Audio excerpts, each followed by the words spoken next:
కనబడటలేదు. కోమటిరెడ్డి రాజగోపాల్ రెడ్డి కనబడట్లేదు అంటున్నారు కాంగ్రెస్ నేతలు.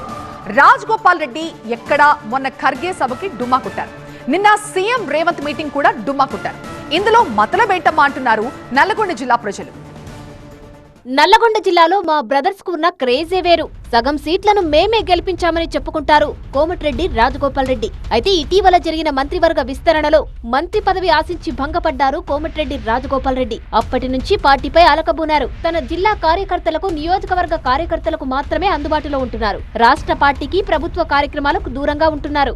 ఎల్బీ స్టేడియంలో జరిగిన ఏఐసీసీ అధ్యక్షుడు మల్లికార్జున ఖర్గే సమావేశానికి హాజరు కాలేదు కోమటిరెడ్డి రాజగోపాల్ రెడ్డి. తాజాగా సూర్యాపేట జిల్లా తిరుమలగిరిలో కొత్త రేషన్ కార్డుల పంపిణీ కార్యక్రమానికి గైర్హాజరయ్యారు రాజగోపాల్ రెడ్డి. సీఎం సభకు రాజగోపాల్ డుమ్మా కొట్టడం చర్చనీయాంశమైంది. గతంలో హుజూర్ నగర్, ఆలేరు బహిరంగ సభలకు కూడా దూరంగా ఉన్నారు రాజగోపాల్ రెడ్డి. వచ్చే మంత్రివర్గ విస్తరణలో అయినా తనకు అవకాశం కల్పించాలని అధిష్టానాన్ని కోరుతున్నారు రాజగోపాల్ రెడ్డి. అధిష్టానం దృష్టి తనపై పడేందుకు ఇప్పటి నుంచే కాస్త కఠిన వైఖరి అవలంబిస్తున్నారు రాజగోపాల్ రెడ్డి. తాను కాంగ్రెస్ కోసమే పనిచేస్తున్నానని, రాహుల్ గాంధీని ప్రధానిగా చూడాలన్నదే తన లక్ష్యమని పదే పదే ప్రకటనలు చేస్తున్నారు రాజగోపాల్ రెడ్డి. రాజగోపాల్ రెడ్డి స్ట్రాటజీ ఎంతవరకు వర్కౌట్ అవుతుందో చూడాలి మరి.